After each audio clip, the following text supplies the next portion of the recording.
How to use Zelle with Capital One app. First of all, open the Capital One app on your device and log in using your username and password. Next, on the home screen, find and tap the Pay and Transfer or Send Money with Zelle option to access Zelle. After that, choose Send Money if you want to send funds or request money if you are expecting a payment from someone. Now enter the recipient's email address or mobile number that is linked to their Zelle account. Double check the details to make sure the payment goes to the correct person. Enter the amount you want to send or request and include a note if necessary to describe the payment. Review all the information carefully, then tap Send or Request to complete the transaction.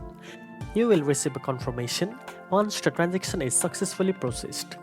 Finally, remember that Zelle transfers are typically instant and both you and the recipient will get notifications. Make sure your Capital One account is verified and up to date to avoid any issues. Now you know how to use Zelle with the Capital One app. If you found this video helpful, don't forget to like, share and subscribe for more finance and banking tips. Thanks for watching and I'll see you in the next one.